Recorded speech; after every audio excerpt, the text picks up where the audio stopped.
It's Wednesday, June the 21st, and you're tuned in to the tniab podcast, regular edition. I'm Vince. I'm Anthony. And this is the Geek Chic Culture Show, where we talk about all the cool things in the world. Welcome back, ladies and gentlemen. If you've been tagging along, then you know that last week was E3, where we talked about all the latest and greatest video games coming to a home console or PC near you. Mm-hmm. Of course, if you want to get our full thoughts on E3, you can, again, listen through those if you haven't already. Yep. But I figured it'd be great to open up this show by finishing up with all the little odds and ends and just, I guess, our overall tops of the show. Okay. Sound good? Yeah, I guess. It's fine. So, first odd and end, tell me about it. Dissidia Final Fantasy. So, I've heard of this game for the PSP. Yeah, it's hot. They came out with Dissidia 2012 Duodecim. Yeah. That was hot. Wow. But so in Japan for a couple of years now, they've had a 3-on-3 fighting game, or more like arena battler. Like if you're old school, think Virtual On. Okay. If you're new school, think those Gundam versus games. Okay. And it's Dissidia. It's all Final Fantasy characters. And before it was only in Japanese arcades. Yeah. And they're bringing it over to the West. Yes. And they're bringing it over to home consoles. So they released a trailer. They showed it running on PS4. I don't know if it's on Xbox One. I don't remember if it is. Yeah. But check out the trailer for that. It looks really nice. And it's just like the original Dissidias. It's fan service the game. Here's all of your favorite Final Fantasy characters crossed over and fighting together and doing all their signature moves on each other. Yeah. For sure. Yeah. I also had the Kingdom Hearts 3 trailer. Yeah, that was a trailer. That came out. That was Special Moves, the trailer. And yeah, I don't know. There's still no release date. They said there's going to be another trailer coming at another expo. It's like the D23 Expo or something. The Disney Expo? Is it? Yes. Is that what it is? The biggest Disney show of the year. Oh, okay. Then it's coming at the Disney Expo. They're going to have an actual trailer, and who knows, maybe even a release date. No. Like coming to a home console near you, 2025. That's too soon. Too soon. Then after that, Final Fantasy 12 Remake had a new trailer coming out soon, coming out August. Is it August? I thought it was July. Is it July? I thought it was July. It's this game and another game I keep confusing their release dates with. It might be July. But that's my favorite Final Fantasy. So check out that trailer. It's one of the few I haven't finished yet, so can't wait to finish it. And then just a kind of like an interesting, like more niche title for me is Fortnite. Oh, showed yeah. a new trailer. So if people remember, or they probably don't, long time ago, the Gears of War people were like, hey, we are making a game called Fortnite, and it's like a 4-player co-op shooter thing. And really nobody knew what it was, but they showed that trailer and then it went dark. And everyone was like, what happened to this game? And so everyone assumed that it was dead. And they came out with a new trailer for it. And it is a 4-player, more cartoony horde mode, like survival thing. Like it seems like it's wave based. But the thing that's cool about the Fortnite trailer is that the customization options you have to defend yourself are insane. So you can like build different houses out of individual walls. You can customize. So say I have a drywall, I can put a door in it, a window, and like I can customize it to however I want, and I can change up different minute details of whatever I'm building. And then also the destruction is like super dynamic. So it's a lot like what's that new Rainbow Six game that came out? Siege? Yeah, Siege, where it's just everything's destructible, and you can I'll carve it a little hole here, I can see through a wall, and it has like all that kind of stuff, but in a more wave based hordes style game. So it's pretty cool. That was it for me. I'm still gushing over the Dragon Ball Fighter Z. Yeah. Game. They gotta work on that name. I don't know. Dragon Ball Fighters. Like, why did they split the Z? Like, why did they put a word in between Dragon Ball and Z? Because maybe they're gonna bring out Dragon Ball characters. No. Okay. fine. No. There was on NeoGAF they had a like theory thread where it was just like, what characters do you think are going to be in the game? Like, what's for sure? What's a maybe? What's just like good luck, like cold day in hell before these people come? And in the cold day in hell before these people come was Yamcha. I'm like, man, poor Yamcha. Yeah, it always baffled me that he's the most hated of the sidecast. Poor Yamcha. Because I was always against Third Eye Man. Oh, Tien? Yeah. I never liked Tien. Who did Wolf Fang Fist? Yamcha. Yamcha? That's a cool thing! Yeah, that's Yamcha. Wolf Fang Fist. Yeah, everybody like Krillin fucking Destructo Disc. Yeah. People want Mr. Satan / Hercule. Of course, who doesn't want that? Yeah. He's the Dan of that series. He's the Dan. Was it Gohan's wife? I want her a great, but I don't want Videl. I want Great Saiyaman and the sidekick. Oh, where she dressed up as like Mrs. Saiyaman. Yeah. The other one they were thinking of is the mini cells.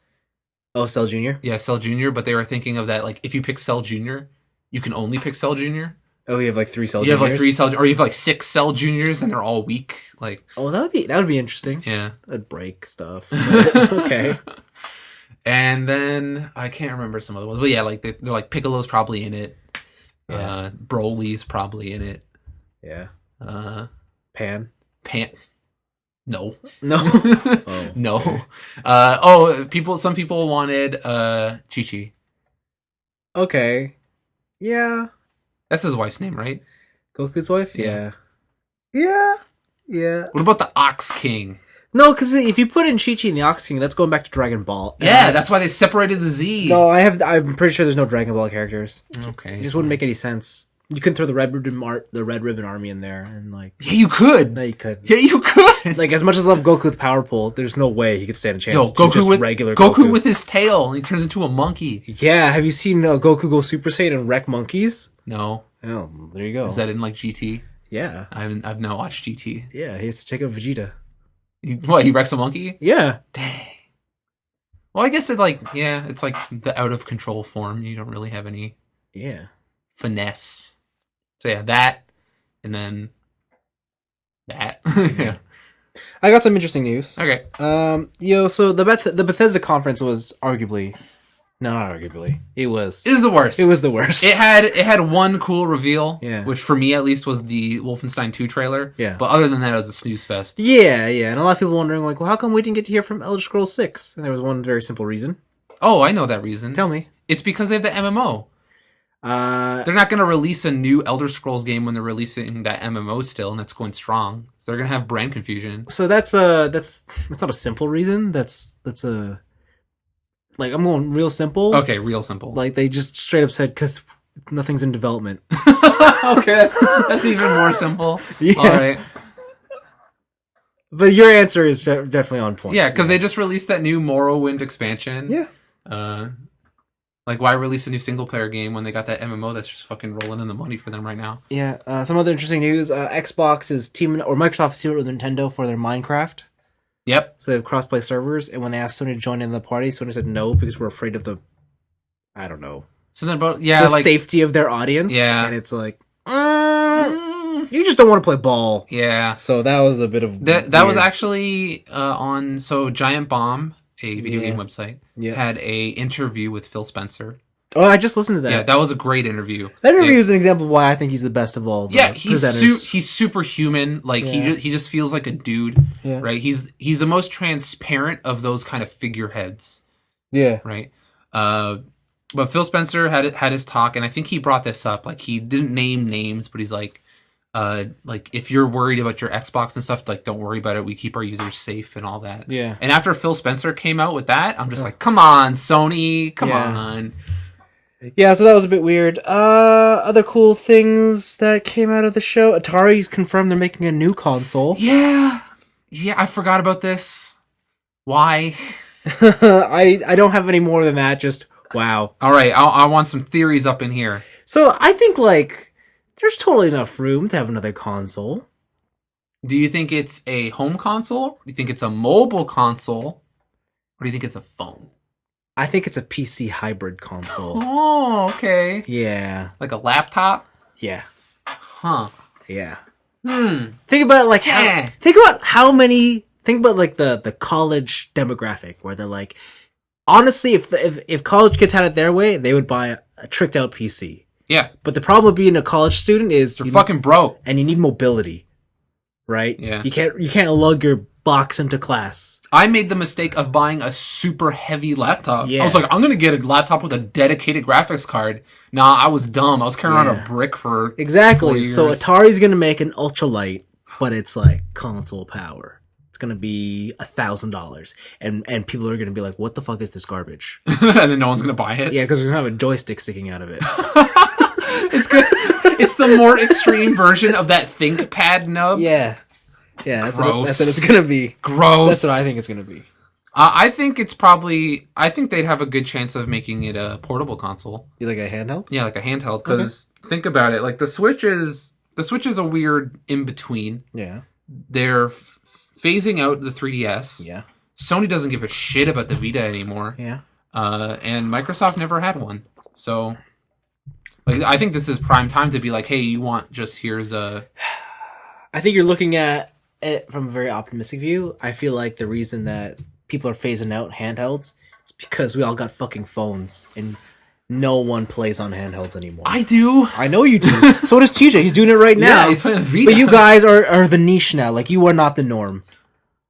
There's just like there's a reason why Sony's given up on the Vita, and it's not because they don't believe in the product. They're just like, no, this market is gone. There's just so much you can't do on a phone. Sure, but there's so much that people associate with mobile gaming that isn't on traditional handhelds anymore. I guess. Like, when people say, I want a game on the go, they don't think, I want this, robust video game experience. I want to fucking click and tap shit. Dude, you know what I did today? Click and tap shit. No, at lunch. What? I busted out my SP in the park. Why? And I played some Boktai.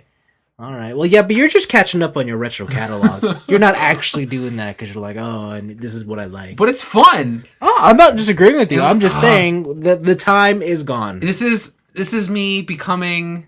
I say it all the time. This is me becoming an old man, and I'm like, all these tap games and blah blah blah. But you are like the number one demographic for the tap game. I also play. I'm playing Tap Titans 2 still. I'm playing Magikarp Jump still. Yeah, like you are playing all. Like you are the problem of why handhelds are dying. But the thing is I don't like discriminate. Just because I'm playing one doesn't mean I don't play the other. And you don't have to, but you are picking up what they're putting down. Damn. Right, let's delete this off my phone. Let's go. The other thing too I wanted to bring up is, hey, you remember Project Rap Rabbit? Oh, I was gonna bring that up too. I just pulled up the Kickstarter. Yo, that shit's done. That shit's done. I got an email from Kickstarter being like, unfortunately, your pledge will not go through because it did not reach. So do you want to take this? Or? No, you go ahead. I've got nothing to say except I knew this was gonna fail. So everything went wrong with this Kickstarter. So first off, let's just so it failed with 2,920 backers, which is not a lot for what they were asking, because they were asking 855 euros. Yep. Or is that pounds? I don't remember. That's pounds. That's pounds. So euros is like a backward a backward C with that. Backward C. Okay. So they were asking for 855 pounds, which I think in US dollars is like 1.1 mil. Sure. If I remember seeing that headline correctly. Yeah. They only got 162,057 pounds. So not even a quarter of the way. Didn't even scratch the surface. So the thing was, for me, I think the reason that this Kickstarter failed is that their scope was too wide. From what it was sounding like, it sounds like they were trying to make a $60 console game. Yeah. Right? And when it should have been like a $30 mini thing. And if it works, we can make more of it. Right? I understand that making a rhythm game that has branching paths of dialogue means a lot of recording and a lot of all that studio work. And I know games are expensive, because the Skullgirls developers showed me that games are expensive. Yeah. But I just think their scope was too wide. Also, when they announced this Kickstarter, zero proof of concept. They had some art, and that was it. They had no gameplay. They had nothing. And then they brought out some gameplay, or some like prototype gameplay, and it was like, "Hey, Jim from accounting, we need you to rap over this rabbit. Yeah. And then Joe from the department section, yeah. we need you to be a snake. Mm-hmm. Right? And that video was terrible. And if anything, for a brief moment, it unsold me on the game. Wow. Right? I saw that video and I was like, I should take back my pledge. Yeah. So, like, all around, this is just, I think that the idea was solid, but it's a product, like, of just terrible marketing. Again, I will say this is much like the handheld. Time for rhythm action games is long gone. I don't know if it's gone. I think it's but gone. It's not. Do you know what's taking its place? What? Tappers. God damn it. Because that fulfills, like, think about what you do in these games. You fucking tap into a beat. What I told you could tap endlessly. To any beat you want? That's not... it's not music. And it still shows you the damn numbers. This is deeper. What if I told you every tap was perfect? No, that's not fun. Like, okay, but... So, the whole Kickstarter scream to me is, here's a bunch of creatives trying to sell you something, and they don't know how to sell shit. Yeah. So, what you gonna do? To be fair, like, full disclosure, I backed the $150 tier. What? So I was gonna give them a lot of money because I was 150 pounds. Jesus. Came with it came with a vinyl soundtrack. Jesus. It's a lot of dough. It's a lot of cash money. I thought that concept was awesome, but they almost unsold me on that game. So I'm not really surprised that it failed. Yeah. I thought their biggest mistake was launching in the first place. So there. What do you mean? Just started you hadn't. Why even try, you monkeys? Yeah, read the market. No one wants this anymore. Like, if they wanted to go for that niche appeal, you don't ask for $1 million. Yeah, you ask for, like, here's our little hobby game. Yeah, I mean, you got to know what is popular. And speaking of what is popular, I have pulled up IGN's 25 most popular games viewed at E3. Damn. Do you want to guess? What is the most popular games? The most popular game... Mario Odyssey. Nope. What? Nope. What is it? Think about who has the biggest fan base on the planet. Call of Duty. Don't think it's just video games. Don't think it's just video games. At E3? Well, I don't know. Star Wars Battlefront 2. Oh, okay. That makes sense. And, like, the people who would go to IGN would... Yeah, okay. That makes perfect sense. And, you know, when we were watching these press conferences and we see the stuff, sometimes you and me will sit there and be like, oh, fuck, another one of these games, or like one of those games. Like, who keeps buying this? You want to know what number 2 is? What? Assassin's Creed. God damn it! Yeah. Why? Yeah. All those games are terrible! Can you believe that? What the fuck? Like...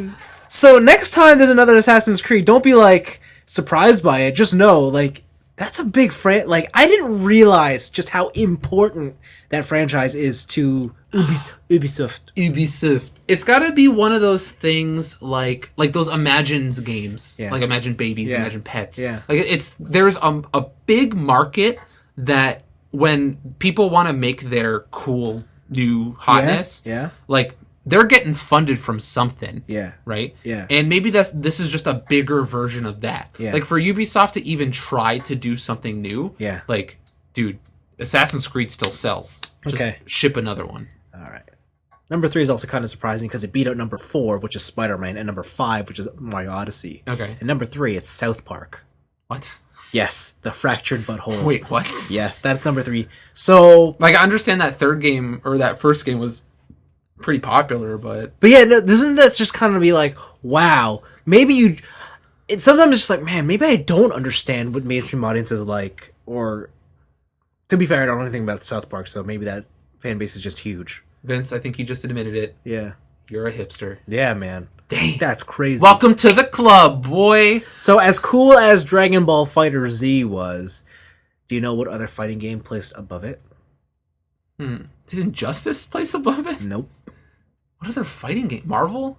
Yeah, because it's got all the Guardians of the Galaxy stuff. Yeah, Anthem, unsurprisingly, is 6th. Man, that game looks hot. It's higher than Destiny. And on 25, at number 25, was Monster Hunter World. Oh, it made it the list. It made the list. Awesome. It didn't beat Need for Speed Payback or the Shadow of Colossus. I did not expect that game to beat anything, to be honest, but Yeah. at least it made the list. Both Metroids are on this list. God of War. Days Gone. Did you see the leaked gameplay footage from Monster Hunter World? I didn't know. I didn't get a chance to check it out. It's like 24 minutes. It's a whole hunt. Does it look good? It looks awesome. Like it still looks like Monster Hunter. Yeah. Just like all the weird animations are in there. Cool. You knocking down enemies and they flop over is cool. But the way all the new improvements look awesome. So yeah. So we should also talk about that. Monster Hunter World kind of confirms that Double Cross isn't coming to West. Yeah. Shores, which is, man, it's kind of bittersweet because I was super looking forward to playing Monster Hunter on the Switch. That's kind of the reason I bought it. Yeah. And now to know that game is just... It's coming out early next year. They're having a worldwide launch. Yeah. Like, they're not, like... I think it'd be dumb if they brought out Double Cross here. Just because it's like, hey, Monster Hunter fans, here's your thing. But then immediately after, it's like, here's more of it. Yeah. Right? You might be burnt out on that kind of a game. Yeah, so... It's a bit of a bummer, but I mean, on the other hand, it's like, well, man, it's Monster Hunter on the PlayStation, and that's arguably better. So I'm going to import Monster Hunter Double Cross. You sure are. I don't know if American saves will work on the Japanese one. I might have to restart. Yeah, you probably will. But I'm going to be using guides for that shit. Yeah, so. good luck. I would do it, but it's also just like, nope. You just don't feel like it? No? Yeah, and then Is it starting from the beginning? Yeah, and it's just too much work I can't read it, so forget it. And then all the people you play with are Japanese, and it's like, well, they'll be super helpful, but yeah, I won't understand anything. Yeah, true. Maybe I'll buy it just to have it. Wow. Wow. Just to be like, hey, on the shelf, this is the last Monster Hunter of this style. Yeah, so that's I'm a monster. That's a bit of yeah, you are. So it's a bit of a bummer for us, the Monster Hunter conglomerate. Damn. Anyways, Anthony, top 3 games of E3 this year. Top 3 games of E3.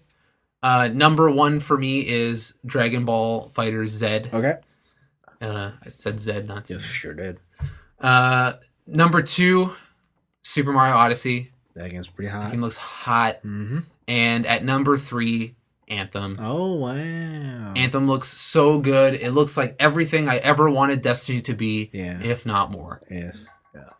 What about you? My number 1 is Anthem. Dang, all right. Unsurprising. Number 2 is Mario Odyssey. That game, wow. Did we just have the reverse list? Sort of. Okay. Because my number 3 is Metroid Samus Returns. Oh, yes. The Metroid Samus Returns game. Yes. That game looks great. I think that it will be like... That's going to be like the swan song for the 3DS. Yeah. Like, here's this great new game. Go play it. And then shut it. Yeah, bye. Close it forever. Unless you're playing Pokemon Shuffle.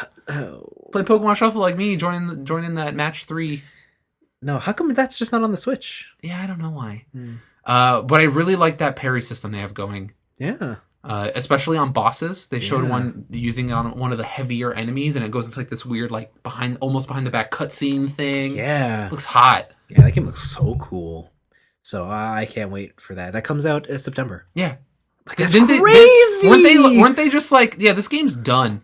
Like, we're done development. This game's gold. Yeah, like, that's nuts. Why didn't they say anything?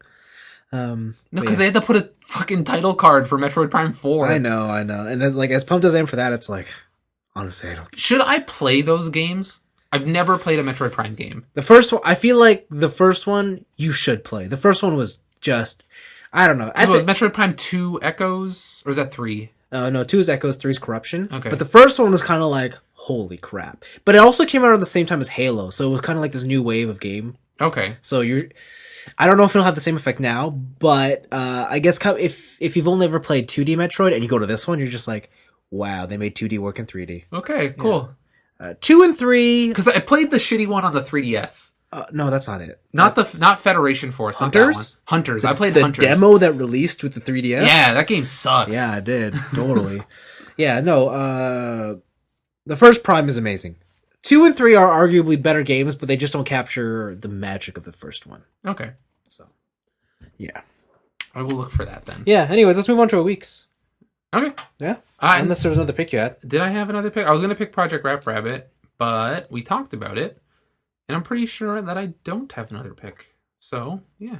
Good to go? Yeah. Hot. Wicked. So my week is pretty simple. Like always. It's Overwatch. There's Overwatch, but I didn't know I watched Fantastic Beasts and Where to Find Them. Oh, how is that? I really enjoyed it. But as a standalone movie. But if you're going in with the expectation, like, I love Harry Potter, I want more Harry Potter, you were going to be so disappointed in what you see. The movie is definitely more of an adventure film where magic takes place in the real world, and it's it plays out like a collection game. Like, all my animals are loose, gotta put them all back in the cage. Are you Ash? Kind of. Oh my god. You are kind of playing Pokemon, gotta catch them all. Dang. Or you're watching that happen, but it's also intertwined with this political evil thing going on. Yeah. And the way they put it together, Team Rocket Giovanni, yeah. isn't it? You know what? It kind of does work like that. Like, it just so happens that our hero crosses paths with Team Rocket with the mafia, and you're kind of just like, okay, let's make this one story and we'll save the day with magic mafia. Yeah, but it's so like the effects they do are so crazy. Okay, so it's fun to watch. So I watched that, and then after watching the Nintendo conference, I'm like, man, I fucking want to play something on my Switch. Okay, so I bought Fast RMX. How is that? It's in my wish list. Yeah, so like, I didn't know what to think of this game because I kept looking for reviews like, is it more like Wipeout or is it more like F-Zero? I always hear that it's a mix of the two. And that's exactly what it is. Okay. But it's not, it doesn't give me that tinkly feeling like either of those games. Are you almost there? Are you edging? Yes. You're edging while playing this game? But it's not, I can't, like... Gross. Yeah. Gross. It's like, just can't finish. It's so close, but you're just like... Oh! Yeah. The mood's gone. Yeah, so like, it looks like Wipeout. Okay. It looks like Wipeout, but the controls are not as... I don't want to say Wipeout is simulation, but there's a bit more floatiness that makes it have this, like, realistic vibe to it. So I could never get used to Wipeout because every time I play it in my head, I'm like F-Zero. Yeah. But it's not. No. Right? It's like if there was a hovercraft sim. Yeah. Right? So, like, I could never get into So Wipeout. This game is not like that. It's definitely closer to how F-Zero has, like, on point, like, you press right, you're going right. Like, that sounds great. So in that sense, it's good. But the problem is the way F-Zero combats that arcadey control scheme or arcadey simplification is they make the tracks just insane. Yeah, and you're just blaring through them. And this game doesn't do that. Okay. It has more of the simplicity of Wipeout's tracks. So, but with the speed of F-Zero? Yeah, so even though you're going fast and the sense of speed is great and the game looks great, you never get the sense that, like, I don't know, it's just not as exciting. Okay. I will say the Ikaruga mechanic of having to switch your color to take the boost is really cool. It adds like an extra degree of difficulty to the game, but I feel like that degree of difficulty is why they toned down the lunacy of the tracks.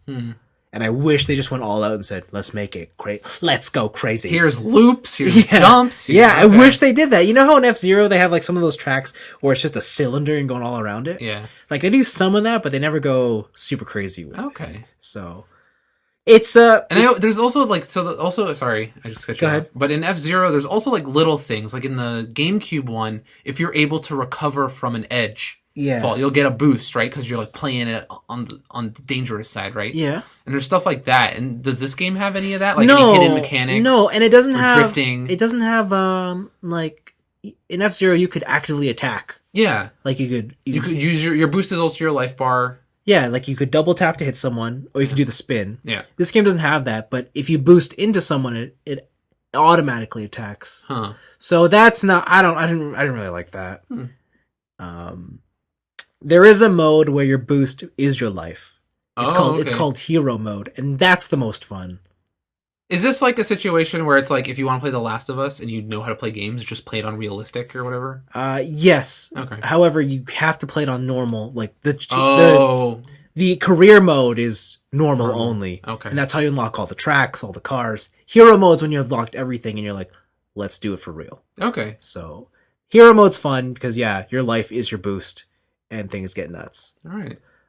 It's very good. It's just not great. Okay. Yeah.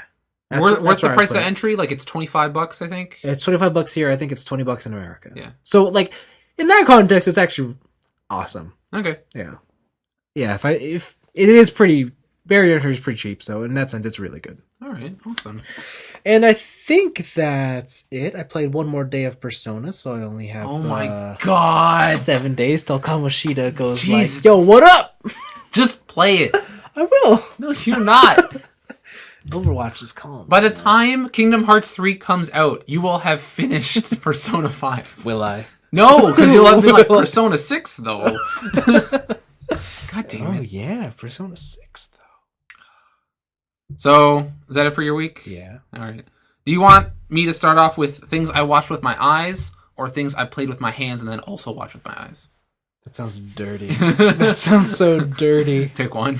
Who did you watch with your eyes? Oh, I watched with your hands. And play with my hands? You want to start with the hands? No, just your eyes. Okay, just the eyes. So with the eyes, I watched a bunch of movies. Okay. Yeah, with my eyes, I watched a bunch of movies. All right. So I watched. So I'll start with the one I've already seen before. Rewatched Grave of the Fireflies. Oh, classic. It's a classic Ghibli movie. Two kids trying to survive in World War I or World War II. And okay, I've seen this movie before, and the first time I saw it, I think you loved it. I was like 19. Okay, so it's been a couple years. Yeah, and by the time I finished that movie, I was a puddle of tears. Yeah, because that movie is just fucking tragic. It's good. Okay, so I watched it again. This in the year 2017, our current year. Yeah, and it is still, I knew what was coming, and it's still, like, maybe the most heart-wrenching movie I've ever seen in my life. Mm-hmm. You love tragedies. You love... I do. Seeing things never work out for anybody. I do. I highly recommend Grave of the Fireflies to you. Yes. Have you seen that movie or no? No, I have not. I get someone to watch it with. Like, it is just... Fuck, man. That movie is fantastic, but I don't think I can watch that movie with any sort of regularity. Like, if someone was like, this year or even next year, like, hey, you want to watch Grave of the Fireflies? I'd be like, fuck no, I just watched that movie. I don't want to be depressed.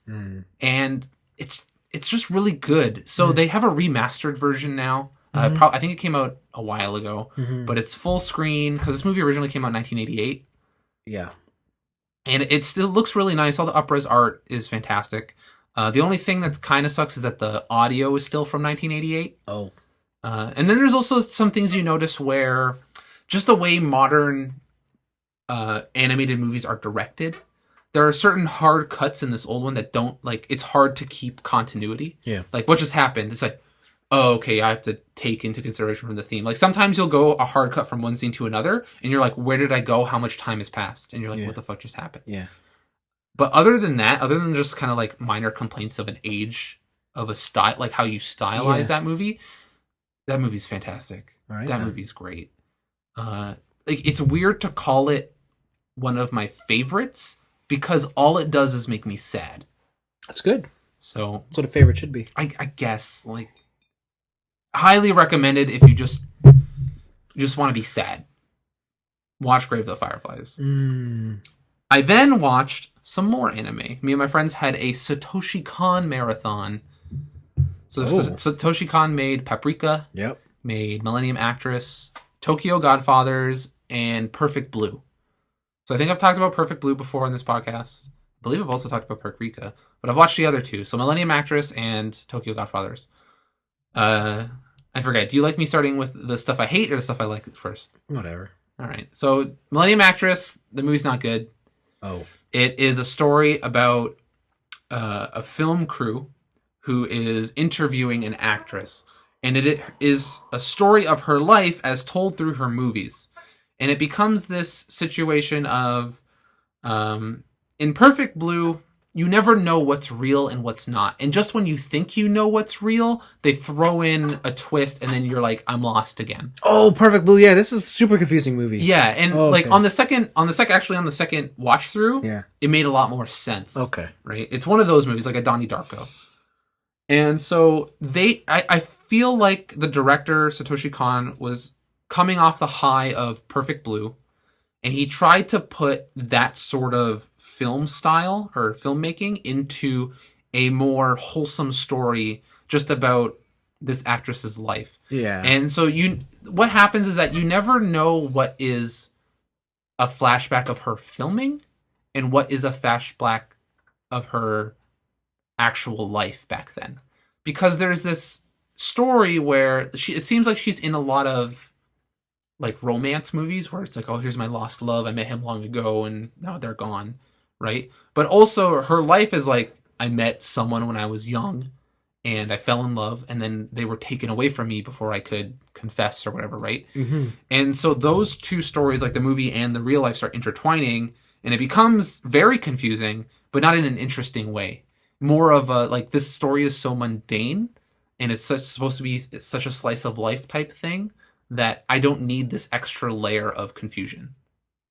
So I really didn't like it. Oh, bummer. It was very boring. It's easily the weakest of his movies, I feel.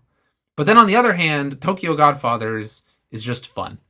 It is about a group of 3 homeless people, a father who was abandoned by his family, and through disgrace, he just decided to be homeless. A transvestite who feels like she's not like welcome anywhere, so she's on the run from her problems. And then a teenage girl who has run from her home. Okay. Right? And what they do is they find a dumpster baby. Oh, and they become a family. And, well, it's a story about trying to find the original parents of this. Oh, okay. Of this baby, right? Okay. And it's pretty much hobo detective fun time.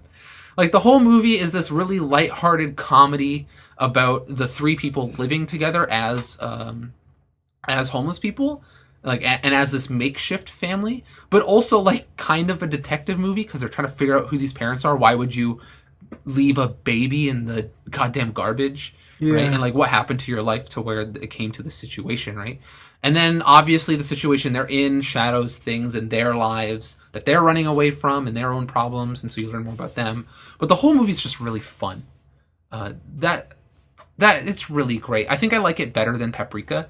Like, if I had to rate all the Satoshi Kon movies, it'd go Perfect Blue, Tokyo Godfather, Paprika, and then, like, way in D tier is Millennium Actress. Right? And that movie's really good. The animation still is fantastic. I believe it came out early 2000s. Looks really nice. You're in Tokyo, so a lot of bright lights, big city buildings, a lot of nighttime stuff, because they're hobos. And it's just, yeah, it's great stuff.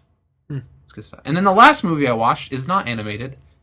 It was the recent horror or thriller. What's it called? I guess like sensation. Get Out. Oh yeah. Created by something. Is this something Peele? Or is it Key and Peele? Yeah. One of the guys from Key and Peele. Yeah. This movie is so. Our main character is this black guy. He is dating a white girl. And they, like, the white girl's like, okay, I want you to come meet my parents. We're going to go out into the country and meet my parents or whatever and do some stuff. And from there, I don't think I can say anymore.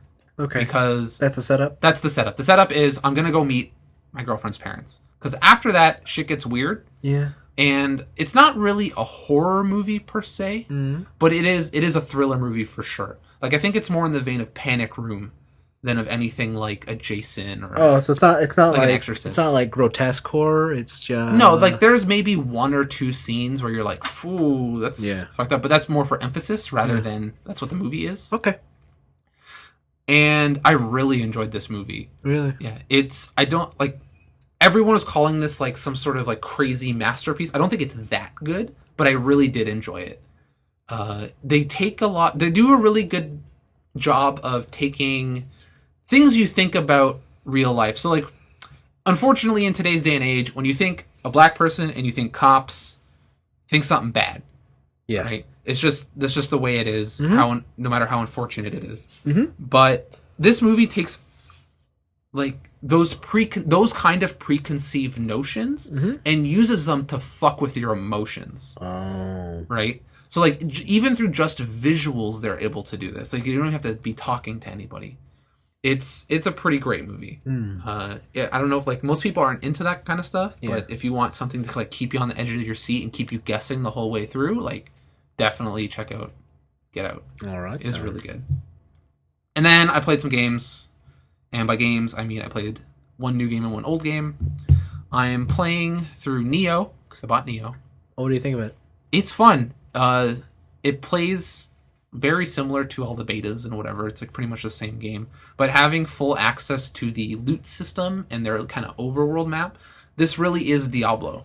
I was going to say, what did you feel about the numbers? It's cool. Okay. It's Dark Souls Diablo. Yeah. And you get all this loot to build like in the specific way you want. Yeah. And the game from the outset does that. Like when you make your character. Did you even get that far? Did you play it? No, I played like the opening. Okay, but you made your character, right? Yeah, I mean, I kind of just kept hitting X until I got... Like, I didn't sit there. Oh, okay. Yeah.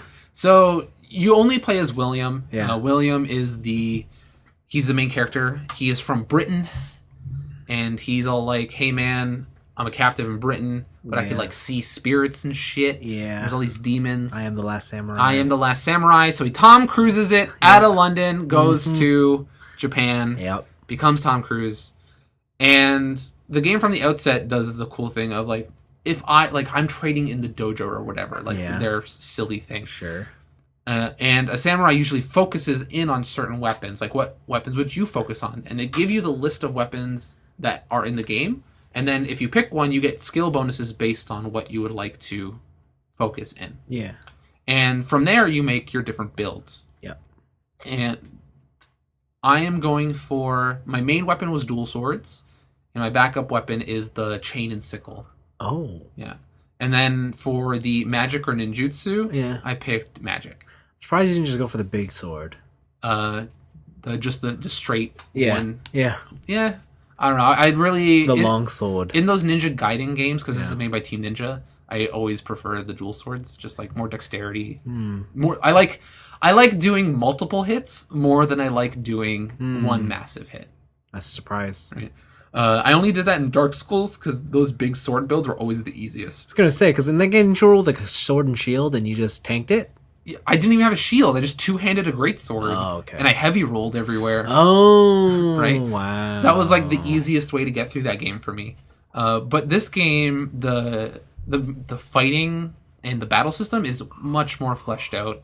You upgrade your skills in each weapon by buying certain scrolls and techniques, and then you can customize what moves you have in different chains and branches. And also you have 3 different stances. Mm-hmm. So you have low stance, which is very fast and very quick, but you don't do any damage. Mid stance, which is the middle. You do a medium amount of damage and you dodge a medium amount. Yeah. And then high is tons of damage, but you're slow and you heavy roll, and you use all your stamina, right?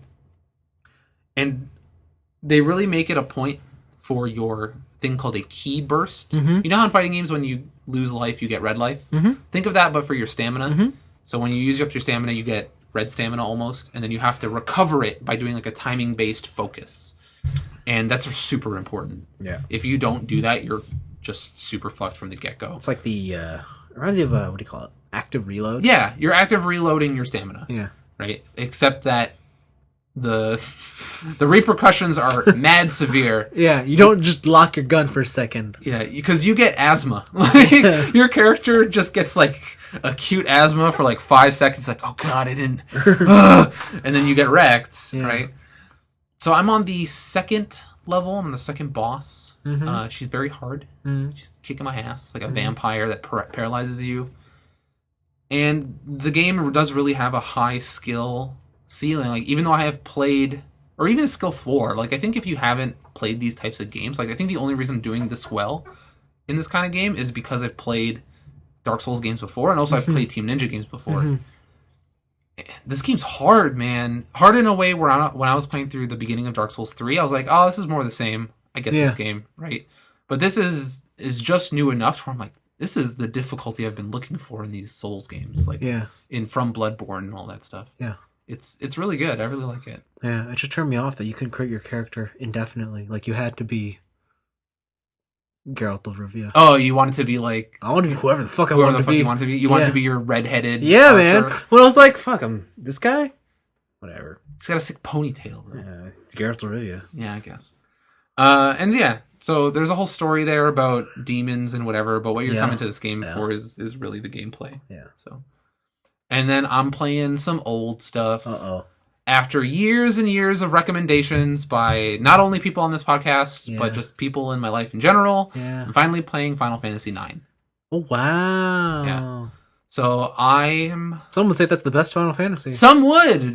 They'd be wrong because it's 12. But other people, they can... That's what opinions are for. Sure. Sure. Just remember, opinions can be wrong, except for me. Except for me. So I'm playing through 9. Yeah. This is obviously your favorite Final Fantasy. Yeah. And I've never touched it because I never owned a PS1. Oh, right. That's right. Yeah. So I never played 7. I never played 8. Yeah. Obviously never played 9. Yeah. And 9 is very cool. It is nothing like any of the other Final Fantasies I've played before it, future or past. Mm-hmm. The active time battle, more reminiscent of Chrono Trigger than anything really Final Fantasy. Yeah. And I really like it. So I have just... I've gone to the first main city, Lindenbaum or whatever. Yeah. I've participated in the hunt. Oh, the thing is so stupid. But awesome.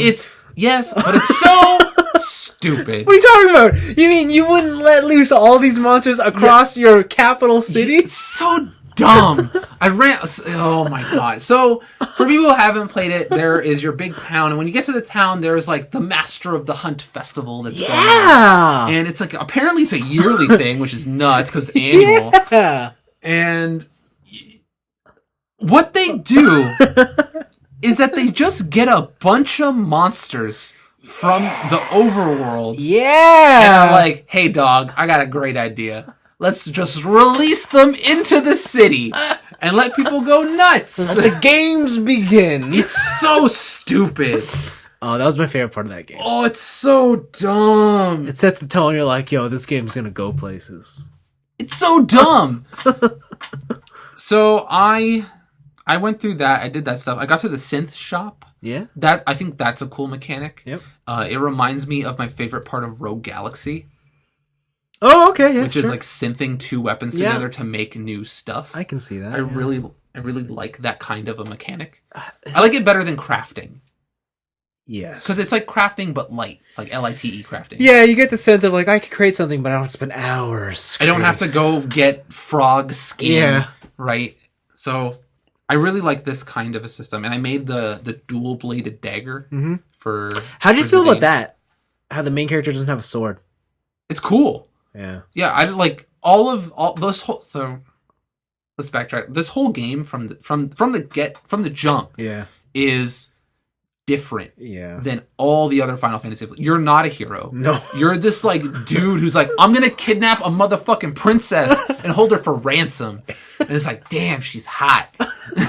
Yeah, man, Zidane's sick. Zidane's just like, yeah, he's a player. Like, what are those guys who they just focus on picking up women? Oh, yeah, I know you're talking about. Yeah, like he's one of those, right? He's mixing up names. He's like, oh, I asked this other girl to a festival, but then I said it to her instead, and I didn't tell her about it. Like, he's just a player. Yeah. But I like his whole crew, right? Steiner is this big buffoon, and all he knows is the will of the capital. Yeah. But he does not think for himself. He is just, I will follow what the royalty tells me, and that's it. He's a sword. Right? He's a sword. He's a living sword. Yeah. The princess is classic, like Rapunzel. Like, I am captured in this tower, and I want to explore, and I want to experience things. I'm tired of reading them in books. Yeah. Right? And then Zidane is just like, I've seen the world.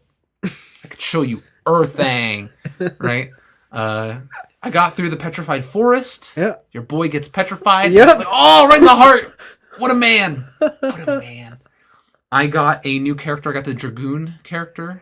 Oh, the giant rat lady. Yeah, with the hat. With the hat. Yeah. She's super cool. Isn't she? I let her win the hunt. Yeah. Because Zidane's like, I want money.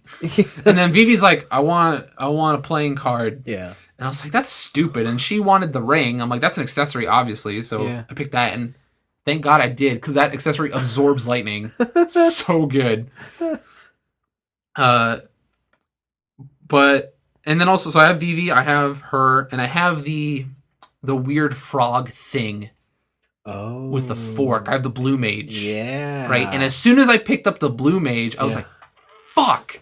This game just got infinitely longer. Yeah. Because I'm obsessive in a way with that kind of stuff. Oh, you want to collect I want to collect all of the stuff. Or at least I want to collect until I get Mighty Guard. Yeah. And because that happened to me in Final Fantasy VI as well. Yeah. Like all the Moogle dances I wanted to get from all the different landscapes, and also all of the blue, like Gao, I think his name is. Yeah. In Final Fantasy VI, his blue mage stuff. I'm like, God damn it! I just want to collect everything. Yeah. So what I thought was going to be 40 hours of me mowing through the main story is now going to be 70 hours of me trying to collect shit. Have you unlocked the trance system? Yes, the trance system is from the get go. Yeah, I couldn't remember. If that Vivi's is like double cast. Yeah. Zidane just gets weird like runic magic because he becomes the Monkey King. Yeah. Basically, he becomes the pink Monkey King. Yeah. I don't know what Steiner's does. Steiner's he glows, but I don't know what it's different. I think it's just like ultimate tanking. Oh, is it? Like he will auto guard everyone. Oh, okay. I think that's what it was. And then I haven't touched the blue mage or the dragoon, so I don't know what theirs is. You don't have the white mage yet, right? The princess is the white mage, but she left my party because she fucking poisoned everybody. Oh, that's right. Yeah, she's all like, "You're taking me back to the castle? Nah, son. Yeah, I poisoned everyone's food, sleeping pills, bitch," and then left. Yeah. So I gotta go find her. That's where I'm at right now. Okay. That game's good. That game's really good. Sure is. But I still don't get the card system. The card game is confusing, and it seems like a time sink where I don't get anything out of it. So, yeah, that one, 9 has this super confusing card game. It's called Triple Triad? Yeah, compared to 8. Yeah. Because they saw, because 8 was the popular one, and they're like, okay, we're just going to upgrade it here. Yeah, here's more systems. And it just became it's like much. Half Othello. Yeah. Half Yu-Gi-Oh! Yeah. It's weird. Yeah. So you get like, there's a... Was that 3x3 grid? Yeah. You get a 3x3 grid, and everyone you face, and they have a deck of 5 cards, and out of all your cards, you pick 5 cards. And when you place them down, you occupy that area. Yeah. But in like a Pogs-like fashion. Yeah. If you have a card that has an arrow pointing towards the other card, you can steal it if they don't have an arrow. But if they do have an arrow, you fight. And then whoever's stronger captures that card.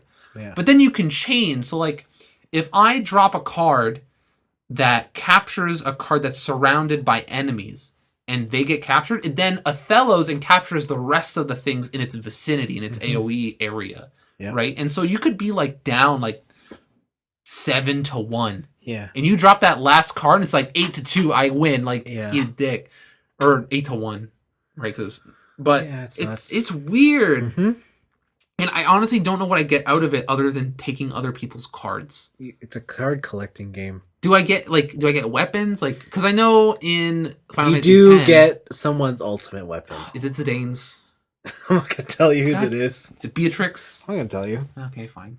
So I'm really looking forward to Beatrix, to getting her, because in like Final Fantasy lore, her character has always been the one I'm into. I'm into. Okay. Like. She's pretty cool. If I wanted like a Final Fantasy waifu, she's pretty cool. Like it's Beatrix, and then it's Fran, and someone else. Yeah, Beatrix is cool. And so I'm really interested in fighting her because I know you got to fight her. Yeah. But also getting her to my party eventually. Mm-hmm. Mm-hmm. That game's good. Sure that game's is. really good. I'm gonna try my best to keep up with it. I have just bought Horizon Zero Dawn. Oh yeah. So we shall see. Yeah, that's right. That's cool. The one thing though is old school random encounter rates are through the fucking roof. Where are you playing this on? I'm playing the PS1 copy. Like the original PS1 copy? Yeah. Oh, that's a shame. So after I have that, I was like, I have this, I should play it. I learned there's the up-res version. Yeah. And I'm like, that looks really nice. Because like a lot of these things... So, okay. Yeah.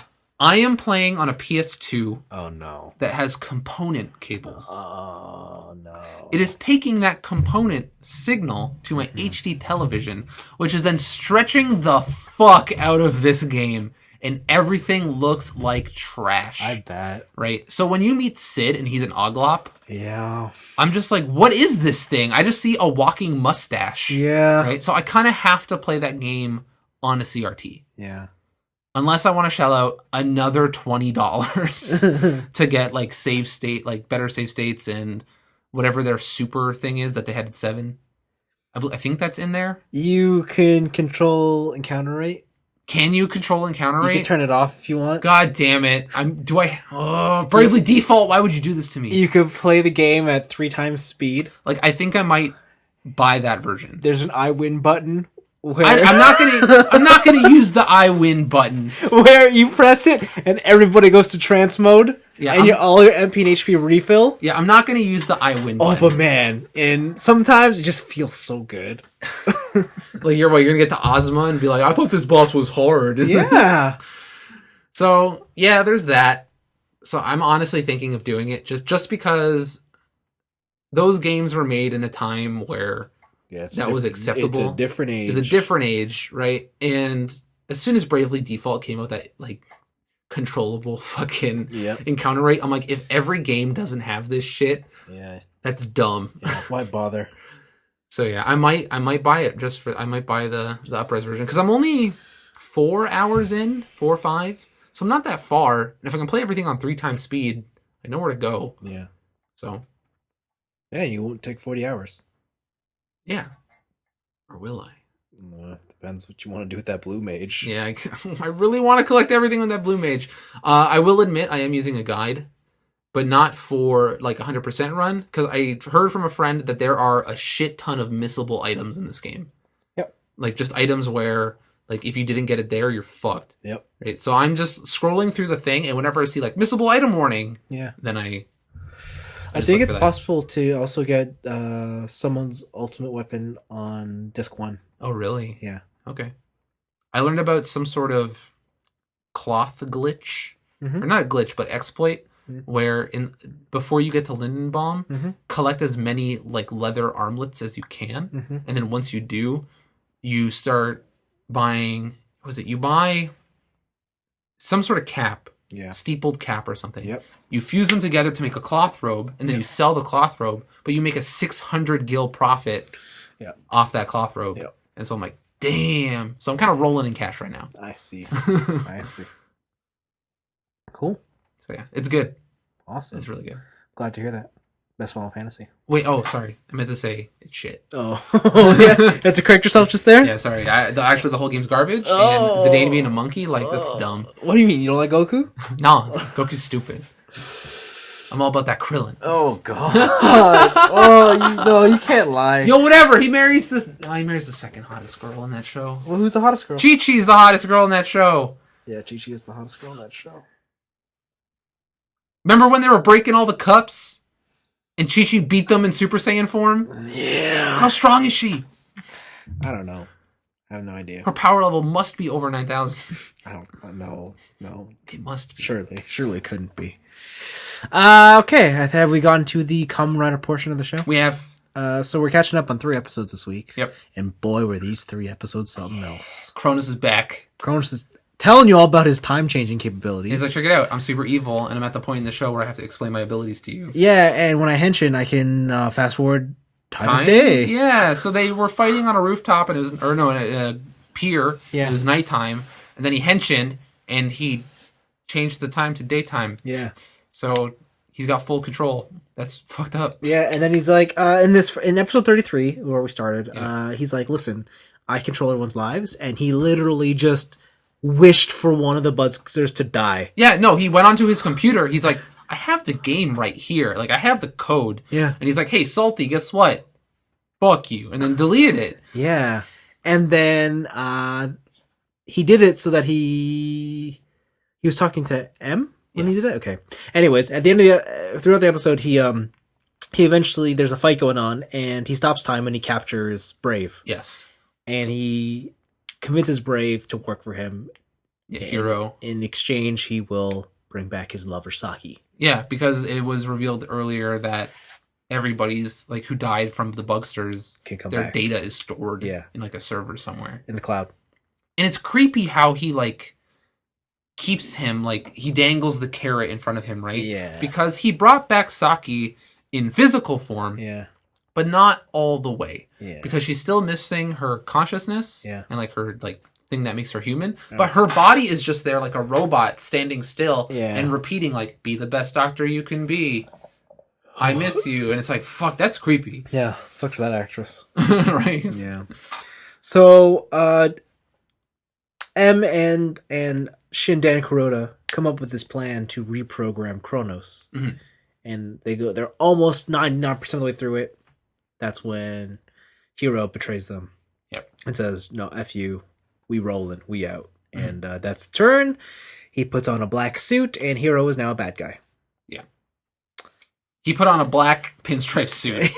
Like, the way this show, like, every time, there's another thing later on, but every single time that, like, I think the show is getting, like, really cool and really dark and edgy or whatever, then it's just like, no, it's a kid's show. There it is. Reel it back, boys. Reel it back. Like, we gotta show you this. Just like, here's, he was in a white doctor suit, but now he's in a black regular suit, and he's evil businessman. Oh.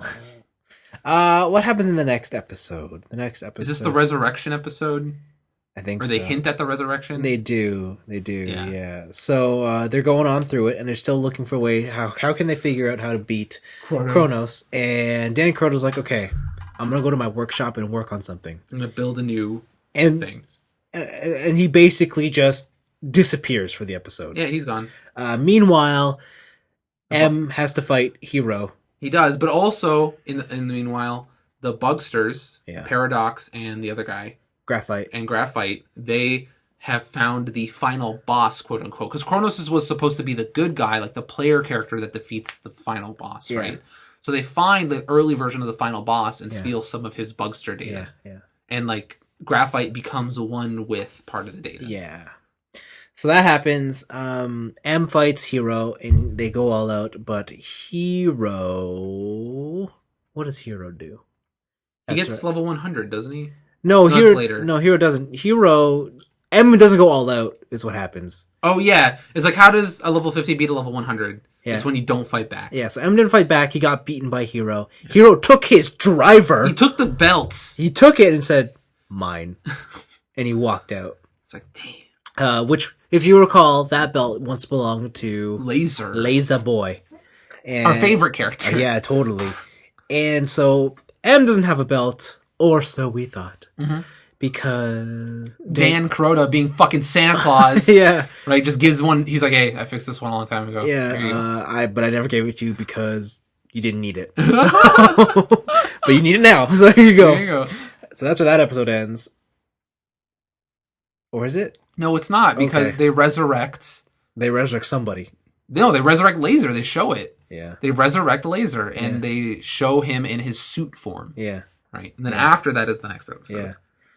Yeah, so next episode happens, and, a boy Laser's back, only he's Laser Turbo. Which is such a sick name. Yeah, it is. So cool. Yeah.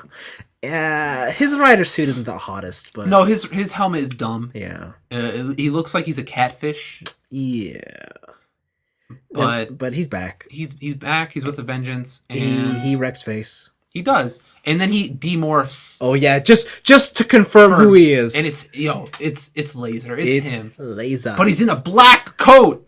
Because he's evil. And he's got a black Hawaiian shirt. He's wearing black jeans. So dumb. Every single time. I'm like, this show's so cool, then it does that. And he's acting all evil. And M's like, you know what? It's because it's Kronos resurrected him and programmed him to be evil. Yeah, man. So I'm going to deprogram him. Yeah, so they think of a plan to lure him out. Yeah. They reprogram him. Yeah. And there's the scene, which has got to be the best scene in the whole show. Yeah. By far. Yeah. It's just Laser. He's like, oh my God, M. Yeah, after he's been defeated by M. Yeah. He looks at him like starry-eyed. He smiles. Yeah. He brings back the Laser smile. And then Roundhouse kicks him in the motherfucking face. He's like... Yeah, into the ocean! Into the ocean! Right? And he's just like, you thought you could reprogram me? But I am who I am. And it's like, oh no! He's just evil! Yeah. And then the best line comes out. After? Yeah. So there's some scene where where Laser like whispers something into because he picks up M from the ocean. Yeah, and he's like, I am evil, I am who I am. Like, yeah, because you failed me. Yeah, he says something like, you were nothing without Paradox. Yeah. And he's like, I wanted you to stop Kamen Rider Chronicle, and I left it to you when I died, and now you're teaming up with the man who killed me, and you also failed to stop it. Yeah. You're such a disappointment. And then he holds him tight. Yeah. Whispers something to his ear, inaudible secret that shocks him to his very core. Yeah. And then M punches him in the face. Yeah. And when he's in the ocean, when Laser's in the ocean, M just looks at him dead in the eye, is like, you're not my friend anymore. And I was like, oh, this game's made for this. Oh, this show's made for kids. No, what am I doing? It was how that line happened. I'm like, no, Jesus, what am I doing with my life? Right? And it's like both. It's both like, oh no, they're not friends, and also, oh no, I'm having an existential crisis. Yeah. What am I watching?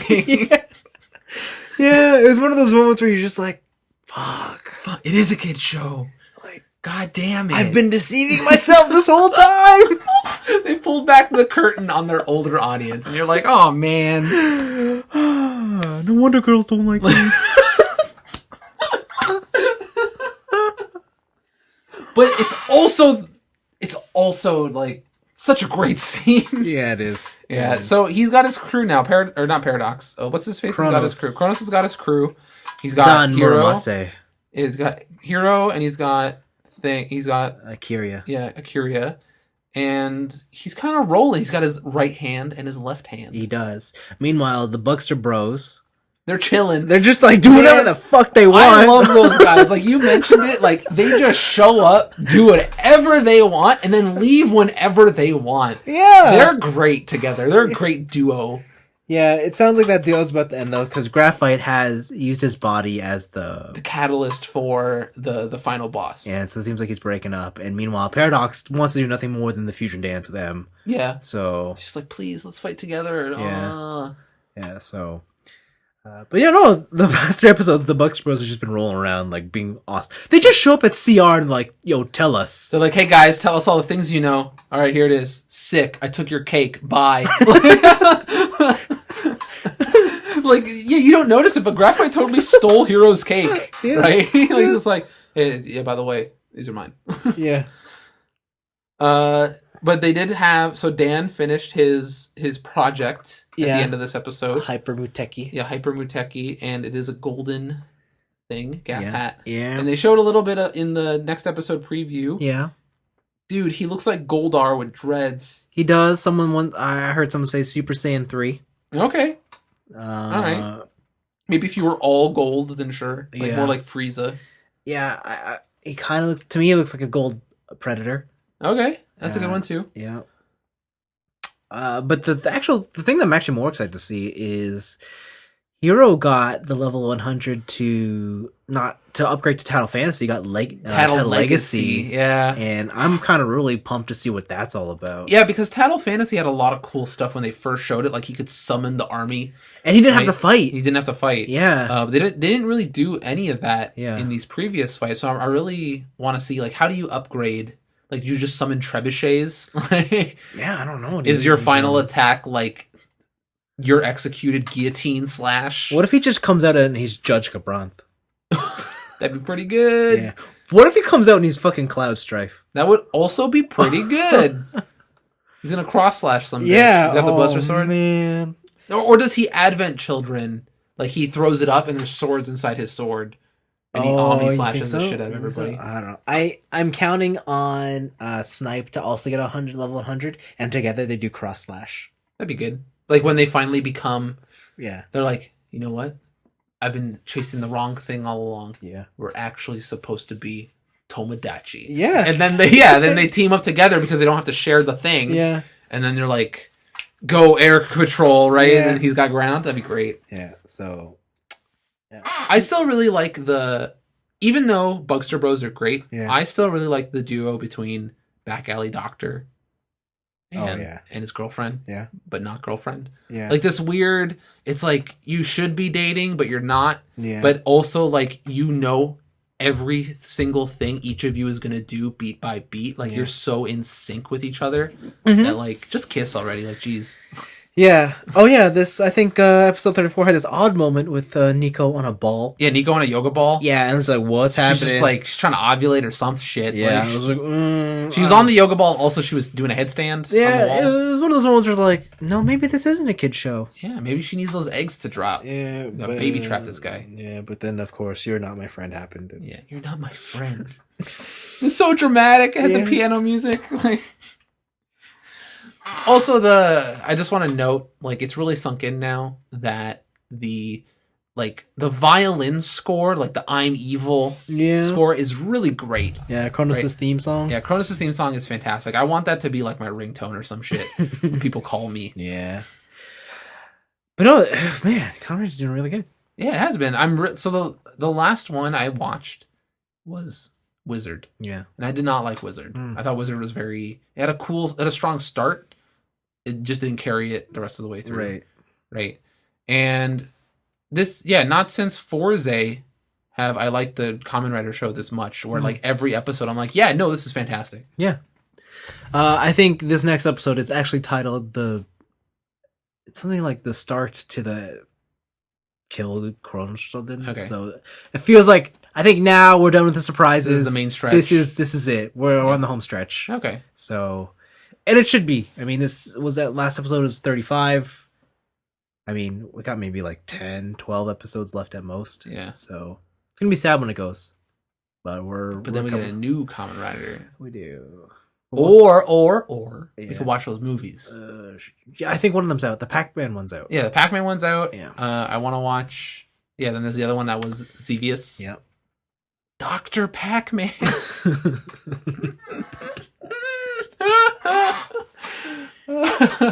There's a scene in one of the movies. I saw a screen where it's like, this is a serious line. We could have done it without you, Mr. Pac-Man-san. Or Pac-Man-san. All right, I'm watching that. It's just like, this is a real movie. Do we have a review next week? I don't know. Transformers The Last Night. God damn it. Yeah, and on that bombshell, it's time to end. See ya. Yeah, bye.